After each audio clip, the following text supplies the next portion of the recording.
Right, Hafade todos samsuguana huzung estigi un otro na episode Fanachu. Hafade to everyone. Sidus masi no hamsu todos ni umeega zanume kungok. Thank you for tuning in to this episode of Fanachu. And this episode that we have here today is one that a lot of you have been requesting for quite a while. We've done a lot of things focusing on ancient Chamorro culture. We've listened to the stories of war survivors.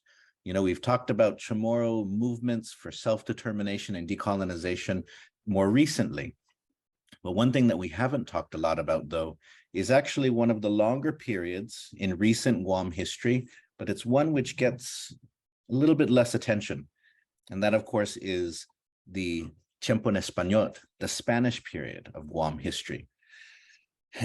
And so, for those of you who are Guam history teachers, for those of you who have ever picked up a book like, let's say, Destiny's Landfall, it's interesting because the Spanish period of Guam's history, depending on where you decide to begin it or end it, some people will say it begins in 1521, but more appropriately, it begins in the 1660s, or you could say after the Chamorro-Spanish Wars.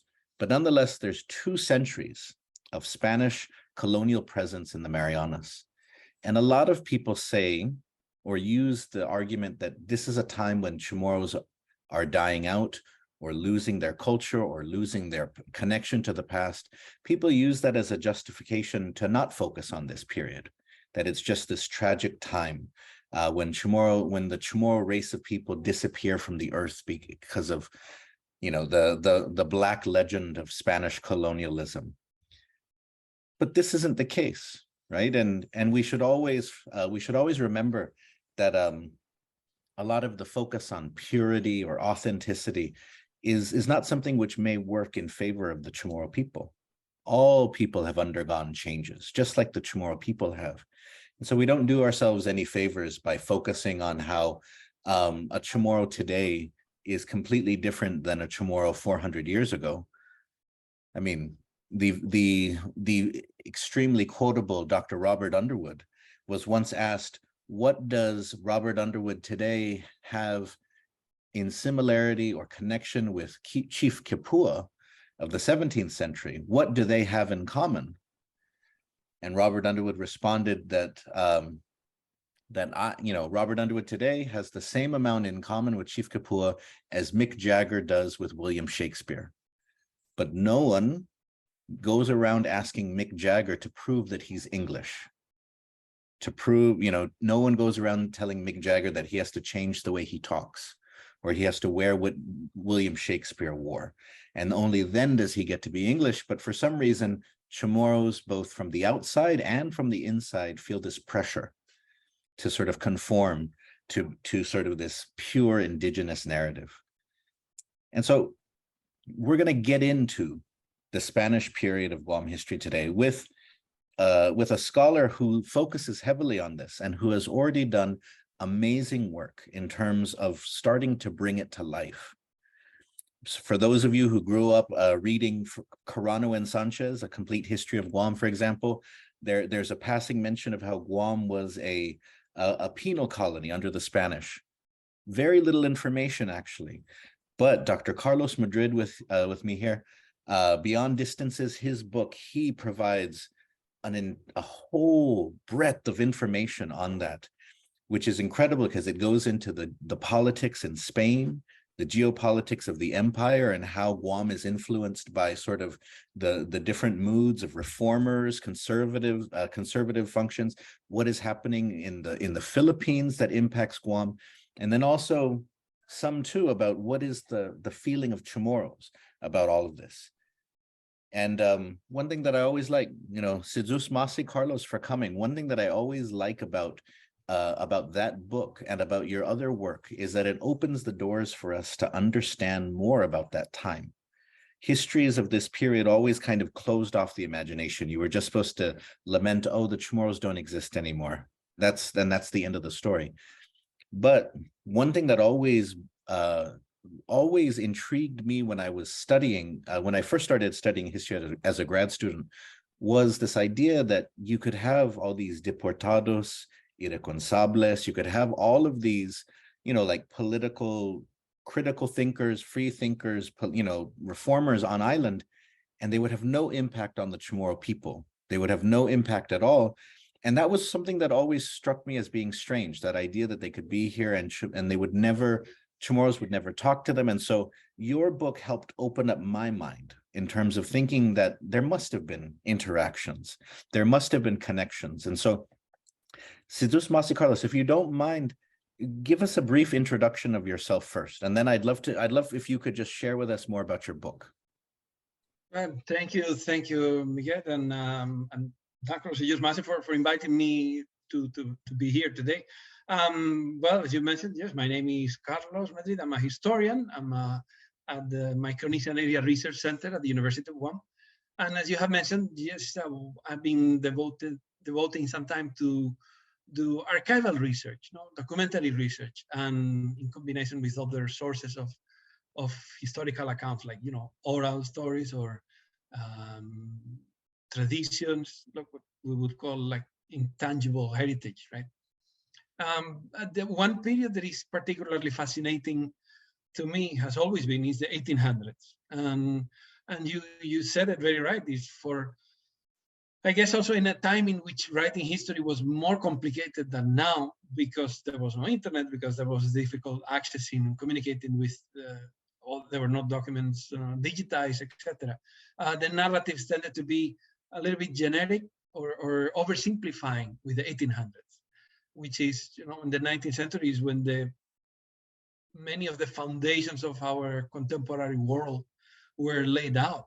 In terms of industrial revolution, political changes, constitutional aspirations, development of human rights, etc. From the 1700s. So in that sense, the 1800s is key, right, to understand. And in every independent country, especially after the decolonization process of the 20th century, the 1800s and the transition in between the 1800s and the 20th century, the 1900s, is essential. We need to understand what was going on here in this diverse region. I refer to the Mariana Islands. I always tend to say the Mariana Islands, Guam and the Northern Mariana Islands. Like, it's key to know, wait a minute, what was going on, and how was the people reacting when there was a democratic revolution in Spain, and then the new colonial officers came here saying, no more tyranny, we're all equal now. Nobody's gonna give it some thoughts about that.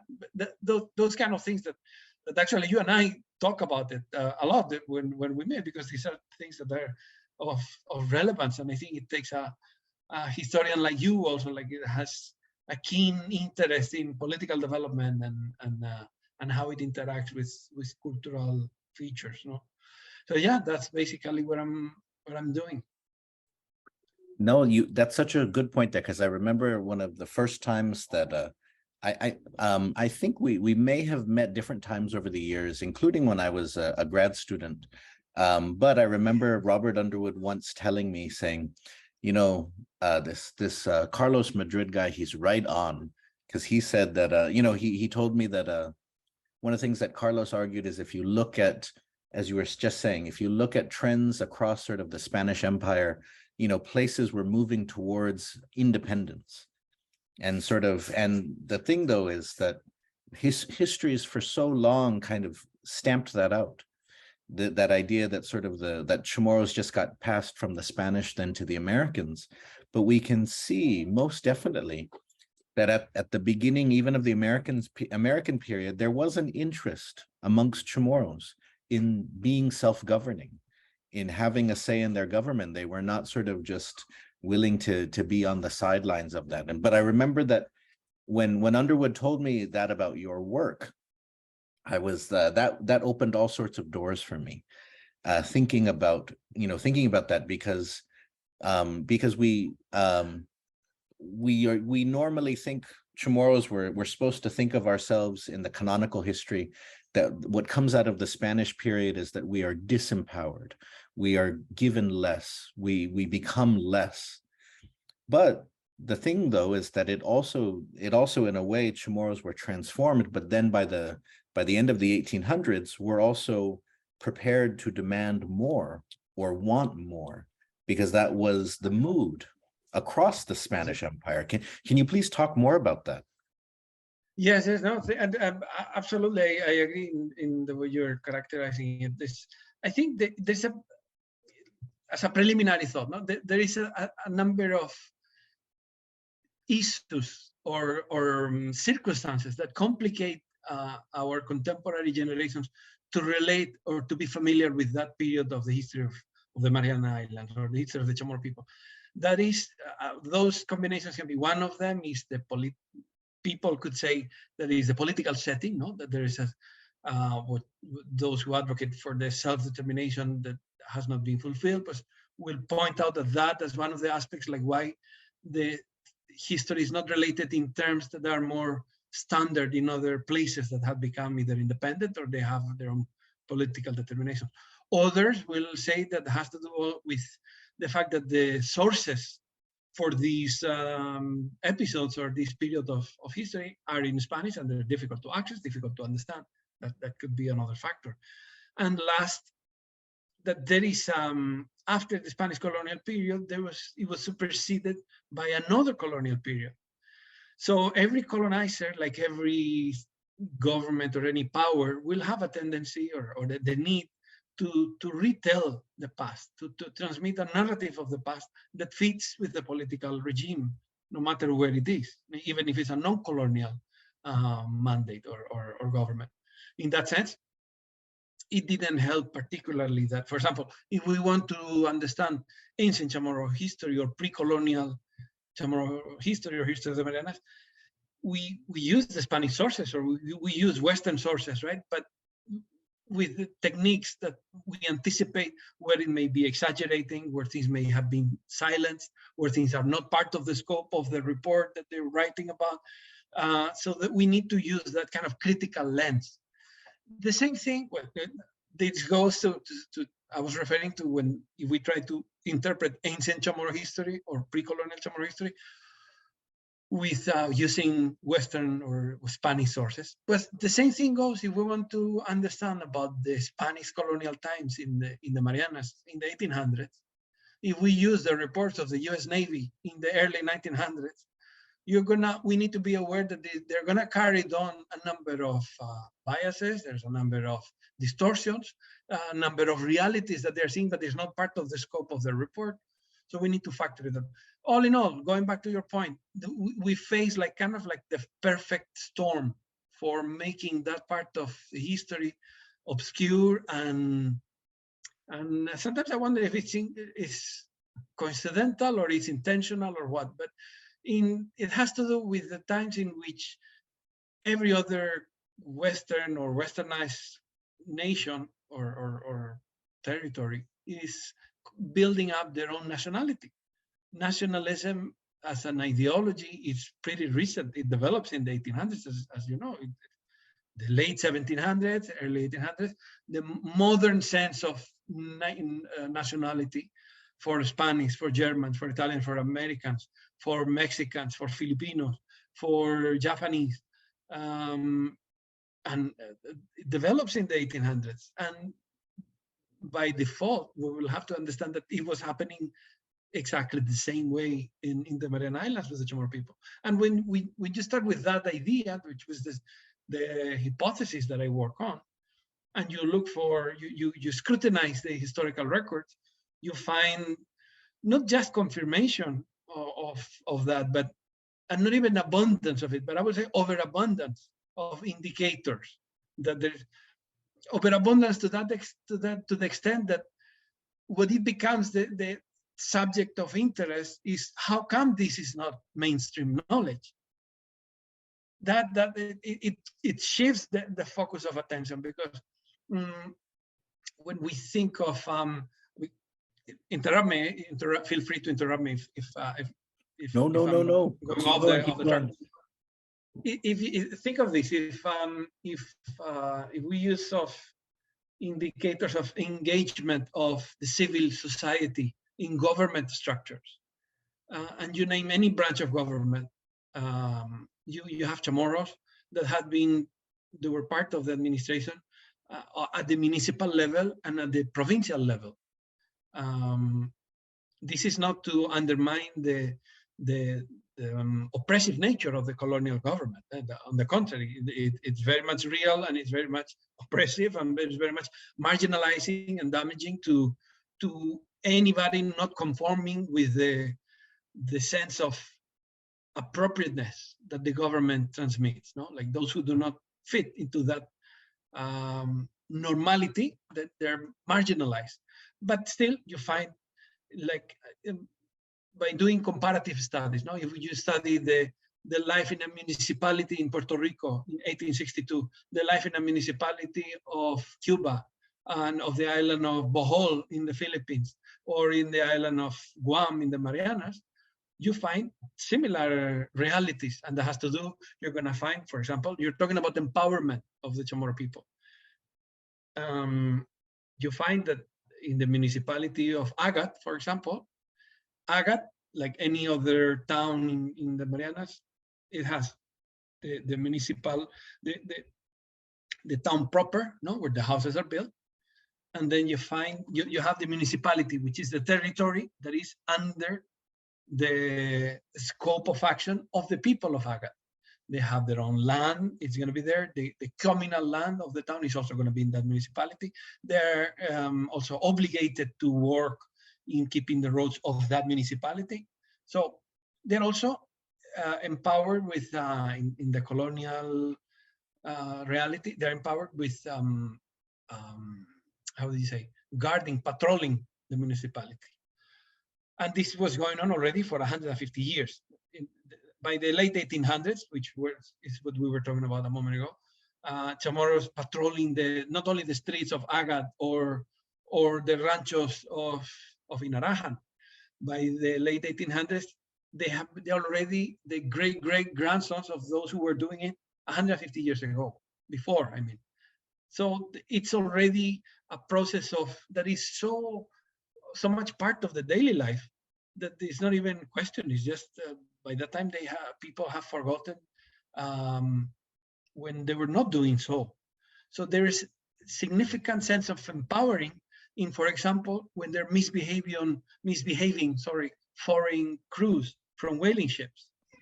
If there's somebody drunk or insulting or abusing or making noise late at night, Chamorro soldiers and their Chamorro officers, not only that they were empowered, but they were mandated to detain the crew. Even it may have been foreigner, local, Filipino, Spanish, British, American, detain and take him to the jail of the village, and then take him to the jail in Agaña. That sense of empowerment was not only with the military, but it was also, sorry, not sense of empowerment, but that empowering scope of responsibilities. It was not only with the military, but also with the public, with the teachers of the public schools. I'm sure you correct me if I'm wrong, but the narrative that we receive is, that the schools were so awful, they were so little, there was nothing there, they just learn religious education and indoctrination, and that's all. It's like a caricature, it's an oversimplification of the reality. In reality, you find that the Mariana and Chamorro people have been engaged in public education earlier than New York, or earlier than in Vermont, or earlier than in Hawaii, earlier than in many other territories. Wow. Public education system started in Spain in 1857, 1856, 57, and the same laws applied here and there. So it's just 5 years later, the law was implemented in the Marianas. That means that education is universal, it has to be free, it has to be standardized. Those who receive private education cannot receive anything different than those in the public education. So, but we get, because of the distortion in the reports, for example, not only by the Navy, by the US Navy in the early 1900s, that they're putting themselves in a good light, but also in the Spanish accounts of the late 1800s. They're describing, how little the schools are dilapidated, the teachers know nothing, there's no materials, but because in proportion, for those who carry with themselves the category, they come from a city and they're going to a village or a town, and they have a certain expectations, those categories, when they get translated into a smaller community with 300, 700 people, or with 2,000 people, they're going to look with some kind of contempt. And if you add to that colonial inherent sense of superiority that they're self-assuming, the colonizers, if you add all of that, you can see that the reports are inevitably bound to misrepresent what they were doing. Because sure, they were very humble. Those schools of the 1800s, they're very, very humble, and just a hut or a little wooden house with a teacher with little to no salary. And yet you find, what, 79% of the people knew how to read in the late 1800s. So there's something going on there. No, even that fact alone, as you said, it changes the entire assumption about this period. Even from me, who studies this history, my assumptions were long sort of what history books have reported. And as you said, education was primarily for very few, very religious. And so even this fact alone just comes from the limited amount of sort of research that Guam history was based on for a very long time, that sort of using the same sources, also not, as you said, going against the critical grain, not sort of using interpretation, or wondering, sort of talking about the biases, or as you said, sort of that when people write accounts, they rely on certain narratives that are always used to describe these sorts of things, right? That and sort of, and it's amazing that we see that, in so many of the accounts of across centuries, is people just writing the same thing, because these people are below you, these people are poor, so you have to say these things, right? But Exactly. Just that idea of education there, it should totally change our assumptions. Yeah, absolutely, exactly. And the same with the military, for example. I keep on thinking on the National Guard. No, what is the Hungan, the National Guard, forces. yeah, the Army National Guard, yes. Kind of the Guam branch of it, the predecessor of that, it goes back to the 1820s. So it goes back to, it's an older unit than many other units in the United States Army, or in the modern, or in the Spanish Army as well. Like, what I mean to say is that there is a connection at the institutional level that we need to keep back to our collectives. I mean, I'm talking among friends, who am I to say what we need to do, right? I'm just talking with a little bit casually, but let me rephrase it. I would say there is a need to pay attention to that, and to bring back to our collective sense of history and past, that those institutions have a continuity, and the history of the Chamorro people in self-governance, it goes back. It goes hand by hand with colonization itself. In return, the lack of self-governance, it also goes back as early. Like, it's colonization. Those who argue that colonization is an open wound, they're right. I would say historically, open wound to a certain extent, because it has not been completed. There's a certain uniqueness to the contemporary political situation or political status, but that's not for me to say. Oh, thank you for that. Your point, though, about the militias or the Chamorros serving in the local military under the Spanish, it's interesting, because that provides an understanding then for Chamorros transitioning into the Guam militia under the United States, and then the Army National Guard later, and then sort of how is it that Chamorros transitioned into that? It's interesting, because when you think of it, because that's something that really isn't considered in understanding the Chamorro development of identity across the last century or two, because it's always just that these things form in relation to the United States. But as you've suggested, that Chamorros who joined the Guam militia in World War I, the local sort of component that the US created, their fathers or grandfathers were great perhaps under the grandfather. Spanish. Yeah, were in the were served under the Spanish in the local militia at that time. But not only that, Miguel, but even beyond, like the Spanish military archives are filled with, I mean, every soldier has their own personal report since the 1600s to now. And the Chamorro soldiers, because every Chamorro, every Filipino, every Cuban or Puerto Rican was a Spanish citizen, was a Spanish national. So they will serve in the Spanish military, or they will be officers in the Spanish military. So you find lieutenants. There's a Chamorro.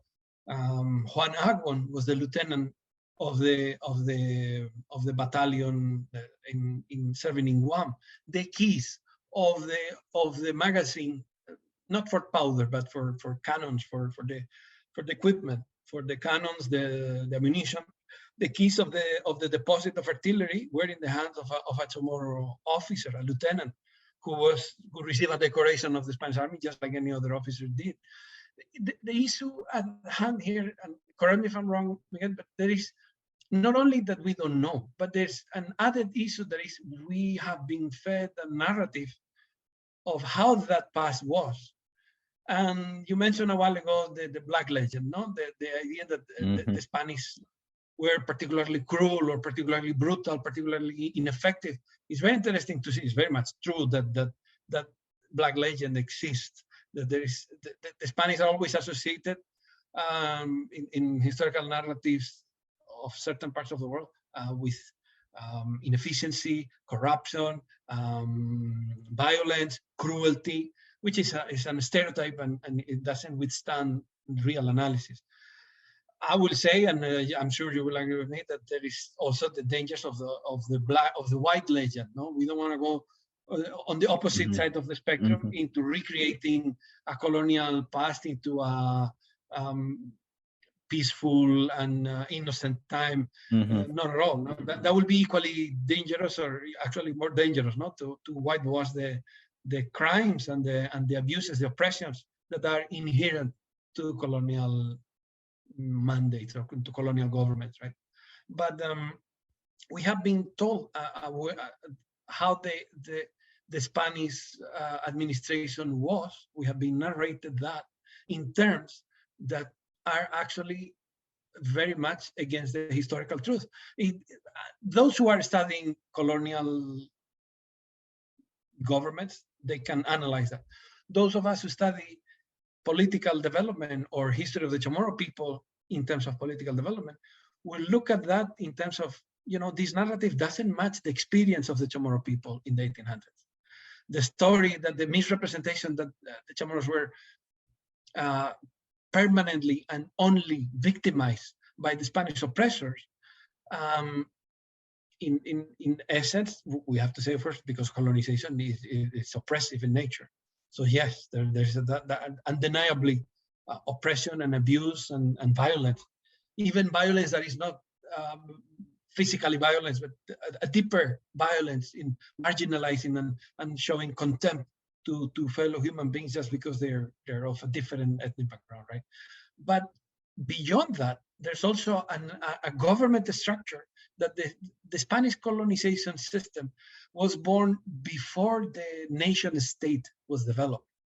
The Spanish colonial system materializes or takes shape in the 1500s, in the first half of the 1500s, and it gets progressing and changing over another. And that's prior to the full development of the nation state.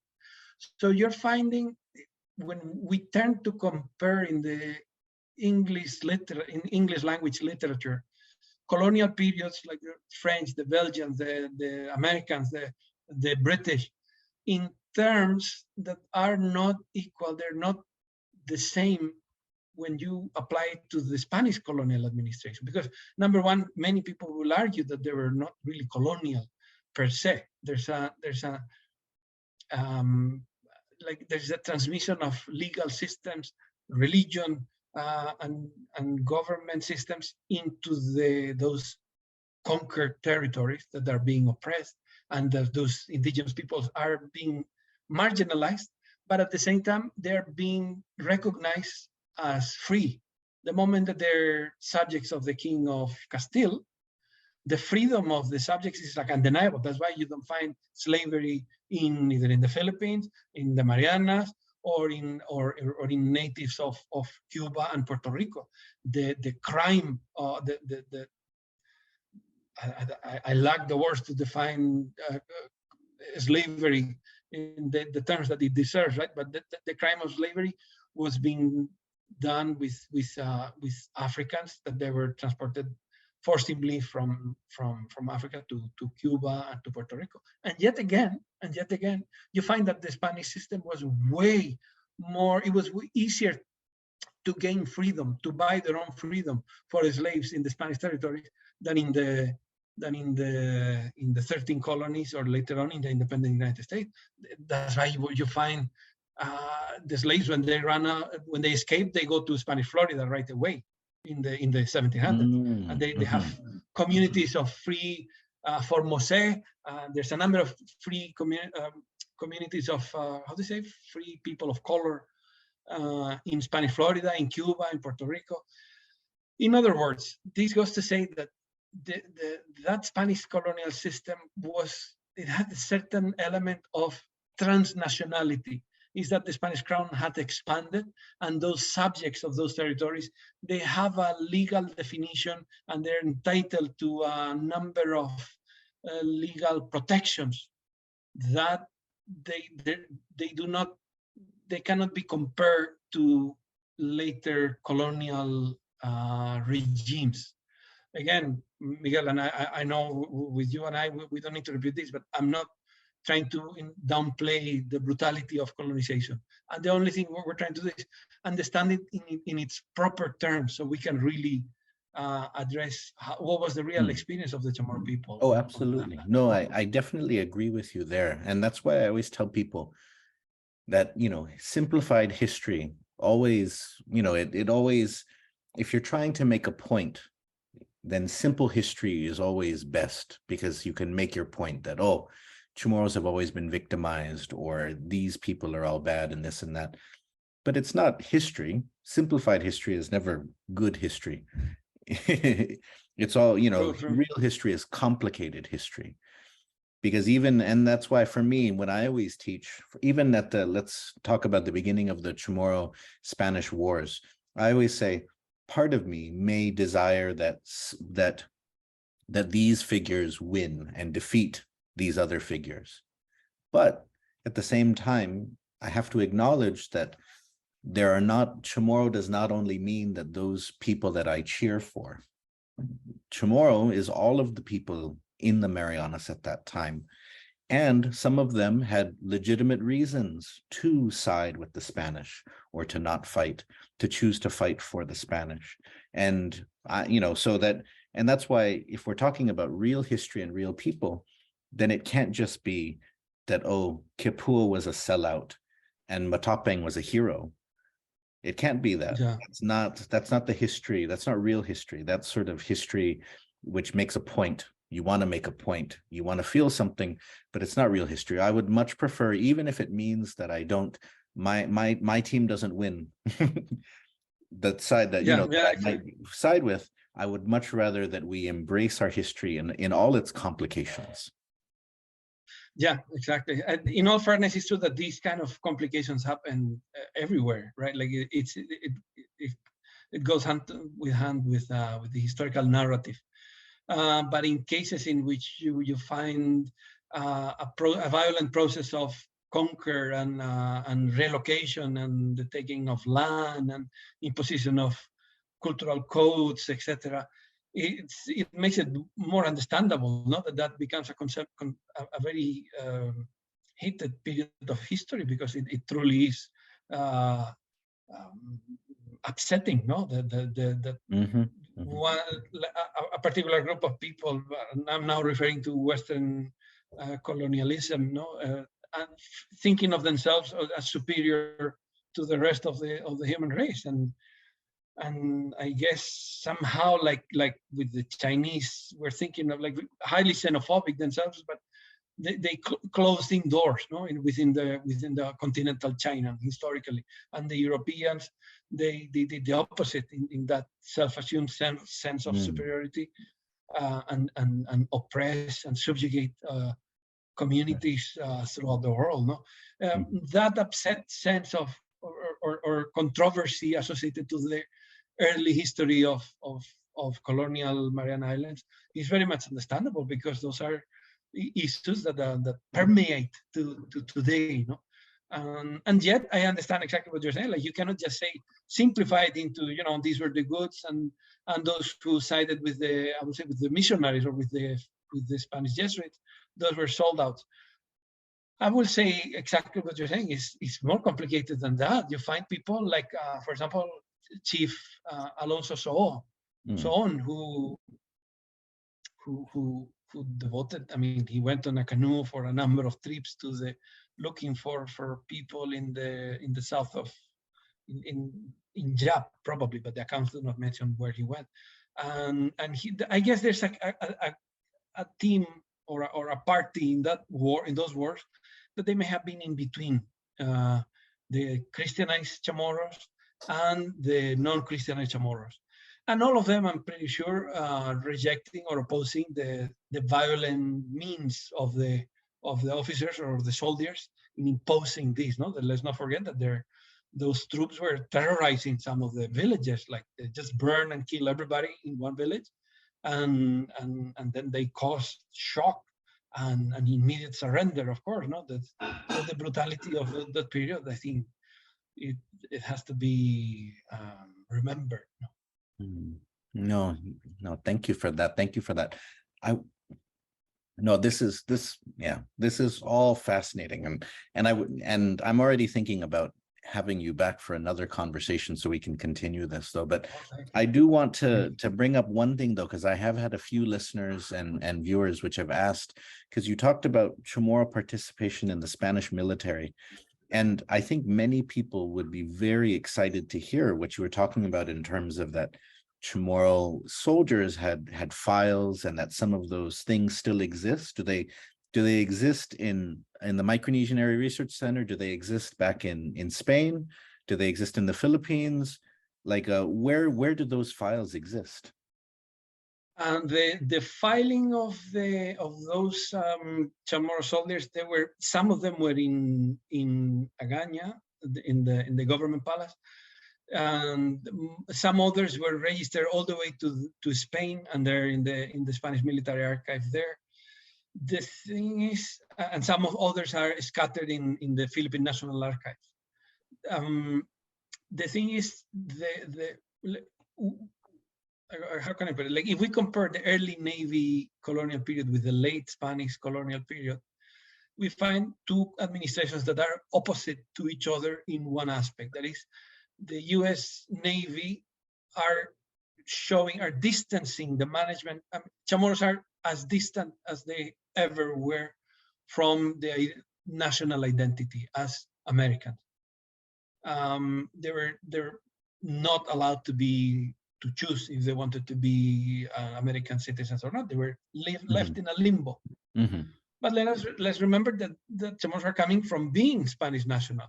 So it's not that they were not, and that was not like a grace that they have been granted as a gift or anything like that. That's an acquired right that is inherent in natural law. Like, after people succeeding generations paying taxes, fulfilling requirements, addressing the government, and in compliance with what their government was required, they are entitled, and they were in fact nationals. Like, you have the Chamorro moving. Those Chamorros who moved to Spain, they were voting for the president of Spain in the 1800s. Somehow, like nowadays, like they couldn't vote when they were here. A Spanish who moved to Guam or the Marianas in the 1800s couldn't vote for the president of Spain.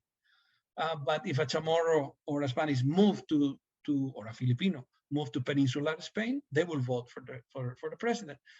In that sense, you find the colonial narrative of the Spanish are in the late 1800s is they're trying to convince, they're insistingly telling Chamorros and Filipinos that they're fellow nationals, that the nation includes them and includes their territory, and it's a province or a colony, depending what administration was in power.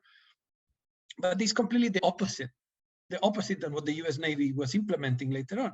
So that reality helps you understand the sense of rage or or outrage of the Chamorro elite, as has been called, in Agaña in 1901 or in 1902, as soon as they realized that the U.S. is not going to implement the self-governing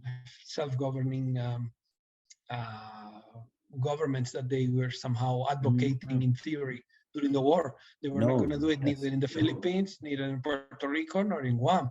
So as soon as the Chamorro thinkers realized of that, they reacted. But it's not an epiphany. It's just like they coming from generations of political expectations not being fulfilled.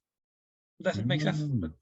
Thank you for that. And for those of you watching, listening in, remember that in 1901, that's the first time that the Chamorro people voice sort of a critique of the United States, officially, formally. The petition signed by 32 people from Hagaña, and as Carlos is mentioning here, it acknowledges that the Chamorro person in 1901 under the American flag has less liberties and rights than they did under the Spanish flag. And that alone should make us pause, because we're so used to thinking of this idea that sort of under the Spanish, everything was like this, and then under the Americans, everything got better. But Chamorros in 1901, and as Carlos is reminding us, especially those who are from Hagaña, who were mestizo, who were part of the elite, who had been involved in government and so on, maybe had hung out with deportados, maybe, had more contact with freer thinkers. For them, it was, for them, it was such a rude awakening to think that they would have less now. But even, Miguel, in line with what you're saying, not only like in contact with the portals, but just reading the newspapers or reading books or talking to the others coming or going to Manila, coming from Manila, or with the crews of the whalers, the whaling ships. The fact that they themselves have to sworn constitutions, something that in Guam happened 2 or 3 times. The Chamorro officers swearing in constitutions, the new constitutions that were being implemented at the time, 1812, 1837, 1868. You have the mayor of Umatag, Merizo, the mayor of Inarajan, the mayor of Agaña, the mayor of Luta, in Saipan as well. They have to sworn the new constitution. So it's just this, it's so present that it's not even that there's one particular episode associated with the deportees, which the president of the deportees is an added, like it's even more, like you have the top revolutionaries in Europe, including French and Spanish, and being deported to the Mariana Islands and being placed inside one of them in one house. So that's of course, that is going to create some kind of impact. Of course, they're going to talk. Of course, they're going to relate one way or another. In those difficult circumstances, but at the same time, at the political level also, one way or another. Yes, let's actually, you've mentioned civil society, and I think that's one thing that a lot of the previous histories of Guam have really left out. Sort of this idea, there's just sort of the government, and then there's the Chamorro people underneath it. And then there's no sort of, I think in some of those histories, civil society is the chocolate house and having tea with the Spanish governor's wife, and that's all that exists for civil society at that time. But I think one thing that I found in your work, because in Beyond Distances, for example, you reproduce the text of a letter of protest, a petition from Roda, from Luta. And so you also discuss Chamorros who made use of the legal system, not just in terms of small grievances, like issues over land ownership or something like that, or not payment, but also those, most famously that of Luis Baza, who go after corrupt officials. These are not the signs of a people who are disconnected from it. This is the signs of a people who are engaged in their own way. And so I'm wondering if you could actually talk, because very few people that I know of are familiar with the petition from Roda from that time. So I'm wondering if you can give some history on that. Absolutely, absolutely. Yes, in it may have happened in 1872. There was at first rumors or voices that the people of Rota wanted to be transferred to Umataq. That was what the records were claiming, what the governor was claiming, and so they were gonna. He was gonna send a ship to Rota. Everybody was gonna go on board. They closed down the city hall, the church, and that they were going to be moved to Umataq because they were not happy in Rota. And it was like 7 Rotanese, one of whom, Miguel, must have been a descendant of Chief Alonso So, the one who we were saying that in the 1600s, claro, Benigno So, who I believe was actually the author of the letter. But it's very interesting because here we go. There you go. Okay, let me go step by step. Benigno So and 6 other men signed a petition. They asked the brother of Father Palomo, Pedro Palomo, who was a merchant. They asked him, "Can you ask the priest if he can mediate with the governor? Because we have been told we're going to be sent to take out of here, and we don't want to. Can you help us on that?" And then 7 of them signed. And that's what the Pedro Palomo took to his brother, the brother, Father Palomo, took to the priest, and then they mediated, and the governor made an inquiry because the law mandated he has to find out what's going on. He cannot take that decision arbitrarily. He has to find out what happened. So, and everything has to be signed and certified, and there has to be witnesses. So he made a trial, and then the people declare. And it's very interesting because in the accounts, when the witnesses are Benigno So and the others, another one was Taisak, and the 7 men from Rota were declaring, and in Rota they were saying, like, we would have never conceived such a nonsense. In Spanish, semejante tontería, something tonto is something stupid. We had never conceived such a nonsense. And later on, when they're testifying in Egaña, the words are a little bit more careful, but in the same line, like, no, we never sent that petition.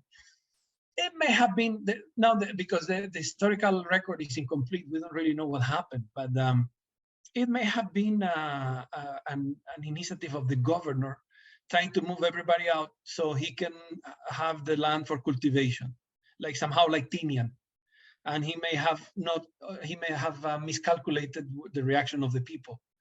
So there are a lot of points of interest on the way this episode unfolded. One of them is the fact that they have to, number one, there is a letter that is, it's a letter that is sent to a mediator, not to the governor, not to the priest, not to Father Palomo, but just to a mediator, to Pedro Palomo, the brother. And that the 7 men signed. To me, that's the most interesting part, because it's a commitment that they're doing. It's kind of like a pact. It's kind of risky. Even in 1872, it was the democratic government in Spain, revolutionary, that they were doing completely revolutionary changes in the government. Even then, in a colonial setting, it's very, very risky to oppose or to confront what the authority was saying. And there you have 7 men saying, we don't want these. And that's why the 7 signatures, which is kind of like the way I read it, is kind of like a pact. And at the same time, the way it's remembered, in the Manamco in Rota, they used to tell a story, and I'm sure if you have listeners from Rota, they could confirm or say if I'm wrong. The story of when the Chamorus, the story is told in different terms, but in general is that they were told there was this time the Chamorus were going to be taken out of Rota, and then the ship was presented there, and then the Spanish captain tied the figurine of the church on top of the mast. And Chamorus were in distress, and they were praying and praying. And that night, the mast of the ship, of the galleon, and the story, fell and punctured the hull of the ship, and the ship sank. So that's how, and the figure, the image, the statue was San Francisco de Borja, the patron saint of Luther, right? So Wow. it's told as an episode. In fact, you may have seen it. There's by a Borja. Borja had a CD of Rota music that he composed, and the cover is this story. I'm so dumb that it took me about a decade to realize that the 2 stories are the same story. It's just one time looking at the CD, I wrote, wait a minute, because going back to what the Spanish accounts tell, the records they mention is that the ship that was going to take them to Rota actually sank in Tinian, the Oh, wow. Nuestra Señora del Rosario. Yes. So the story, it has a real foundation. And it's interesting to see how it is remembered, right? And how disconnected we are from that past also. But yeah, as you can tell, that this is only one of the episodes. I mean, there are many others. There are many others. Let me mention one other one in short. Oh, yes, please. I won't take long. And another instance is also has to do with the mayor of Rota. What we find is that the communication, the letters, surviving letters in between the mayor of Rota, the Chamorro with the name, I just forgot, it may have been a Mangloña, writing the governor in the 1860s, early 60s, saying, you know, the parish priest is behaving in a very insulting way. He's questioning every decision I make. He has insulted me in private. He has insulted me in public. And I think you should do something about it. And the governor writes to the priest and says, you know, the mayor of Rota told me this, and I'm very disappointed, and this cannot happen, and you have to make sure you are not empowered to insult anybody, much less the mayor of the town. He's a government employee, and we're very lucky that he has only sent me a letter. You're very lucky that he didn't send the letter to higher instances. So please make sure this doesn't happen again. Like those. Wow. That is happening kind of at the same time that other governors, they may be like not only not correcting those things, but also taking part in abuses and corruption schemes. So that's the arbitrariness of the colonial regime. You don't know who they're going to send. You don't know who's going to be for the next 3 years the governor, and maybe hell, or it may be a reasonable person. Man, see, this is so amazing, especially because, you know, the Fanachu podcast is really about, you know, the voices of the Chamorro people, other things as well, but really just the multivocality of Chamorros. And so what you have brought out here, even in just these stories, you know, these are the voices of Chamorros of the time, and that we've, you know, that a lot of historians have unfortunately ignored because we've accepted a simplistic view of history. But you know, this is amazing. Now, I want to give you a chance to talk about, because I know that you have been uncovering in your research more of these types of voices, especially in the context of court proceedings in Spain and Guam. And I know that you're hoping to do something creative with them as well. And so I want to give you a chance to talk about that. Yes, thank you. Because one of the ideas is because everything was recorded back then, right? I'm talking in the 1800s, in the second half of the 1800s. Sometimes they record the voices like literally, especially in trials, when a witness is making a deposition. So he's saying, you know, the person was asked, where were you when this happened? And then he said, my name is so-and-so, I was born here, and at that time I was so-and-so. So there are instances in which their voices are literally recorded verbatim. There are other times that they're recorded verbatim because they're signing a petition. You know, one that comes to in the book that you, by the way, I still have to give you the copy of your book that David Atienza and I put together with Carlos Martinez. Yes, por favor. One of the... Oh, looking forward, and your piece is actually it's a very powerful voice. An article of Dr. Melissa Titan and I there, we mentioned one voice is this Chamorro La Bandera, a woman who was working as a washing clothes. She wrote a report complaining that, you know, the governor is telling me to wash his clothes, but I don't want to, and her testimony is recorded word by word, and it's very sour to read in a way, because the way she's saying, you know, I'm disgusted by him. I don't want to wash his clothes. He's very cheap. He's very insulting, and I don't want to do it. But that's where we need to understand that kind of how come a person is empowered to do that, and in a colonial, oppressive colonial regime, and it has to do with that system in which, you know, the Chamorros were subjects of the crown, and even though the political regime was very oppressive and culturally very contemptuous, at the same time, there was a certain leeway of freedom that people and protection to a certain extent, with a lot of limitations, but it was there. It was there. So yeah, those voices recorded there. I'm trying to have like some kind of engage with. There's a lot of talent going on in these new groups coming up, and conceiving. I was talking also with with our fellow at the University of Troy, McVeigh, who has done amazing work with theater groups.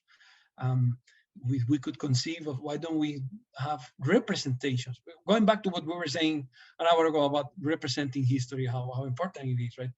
Okay, we can have representation of historical episodes and using those voices, but then being performed. So this is something that, and maybe, you know, at the Guam Museum, we could have this kind of collaboration in common. You guys have the great infrastructures also, like you. Oh, I would love to do something like this. I mean, even just because the story that you even just the story that you told there of the washerwoman sort of who is criticizing a Spanish governor, that alone challenges so many of the assumptions, because it is true that some Spanish governors were very oppressive and wielded their power in unjust, you know, even in illegal ways. And so much of the history, I mean, even thinking to when I first read Guam history as a undergrad or as a grad student, the Spanish period focuses, right, there's the good governor, and then there's the bad governor, and then there's just kind of, and then that's kind of it. But you're so right that, you know, in that context, that's why you have to read against you have to use a more critical lens, is that if the governor was that oppressive, how would it happen in which sort of a woman could come and say these things in an official proceeding about the governor, right? And it speaks to what you said, is that our way of understanding Chamorros is not, it's not complicated, it's not nuanced enough, because they were not sort of, you know, that they were in an imperial system in which they were disenfranchised and marginalized in some ways, but we need to also acknowledge the ways that they were empowered within that system. Exactly. Because then is what you're trying to do with this project, then we can bring their voices out and we can really feel it. Exactly. And one of the added complications that, when we a while ago enumerated the complications that we face in the history of Guam or history of the Marianas, added one is that because of the historical background or the historical experience of the Chamorro people and the Mariana Islands is so unique that it's out of context. Like, there's no way to compare it with any other territory in the Pacific. That's why we have the oldest city in the Pacific, the oldest public education system, or I mean, not the same system, but it goes as earlier as anybody else, any other nation, is because this Western governance took place earlier here than anywhere else. So the territories to compare would be Puerto Rico, the Philippines, either Visayas, Mindanao, Luzon, Cuba, Timor, a Portuguese colony in Indonesia, Dutch colonies in Southeast Asia. Those are the only reference points, because Chamorros were playing at a different league historically altogether. Like, there was just, it's not the same. We can study the Spanish colonial presence in Ponape and in Yap, in Pohnpei, or in Yap or in Palau, and it's a more or less like a standard colonial history. You find it similar to the German, to the Japanese, to relatively similar. But the history of the Chamorro people under the Spanish administration, it has a national component. And if we're missing that, we're not really addressing what was the actual experience of the Chamorro people. And to do so, we can compare with territories where we're undergoing similar processes. And those were not to be found in Micronesia or elsewhere in the Pacific. Maybe Hawaii in the late 1800s, maybe to a certain extent, even though by then Chamorros were already 150 years experience in being a town mayor and understanding when you can force your rights, when you cannot, when can you have to comply, when you have to. like that. So that comparative history is, I think, essential. Thank you. Sorry, so I keep on much. talking and talking. No. Sejus Masi. And so I think this is where we will end it for today. But I do want to definitely invite you back, because what you brought out about sort of even Chamorro participation in the Spanish military, the most requested historical figure from this period in terms of Fanachu listeners and viewers is definitely Jose Salas. And so I'd love to, continuing with this idea of giving voice to Chamorros at that time, I think we should, in a couple months, bring you back for another episode, and then we can, as they say in English, do some deep dives into just some of these figures like Salas, Luis Baza, and others, and even, but anyways, Jesus Masi Carlos, this has been enlightening. By always talking with fellow historians, and it's always inspiring and stimulating. You have a tremendous podcast, and I'm really privileged that you have invited me. Thank you so much for the invitation, and I look forward to more talks on history with you. Hagumas, Jesus Masi Carlos. Zaparahamos todos ni umegas para umeekungok Jesus Masi, pri attention midzo, if not midzo pago adios, hasta aquí manalihital. Aso wa uprimu asuseno.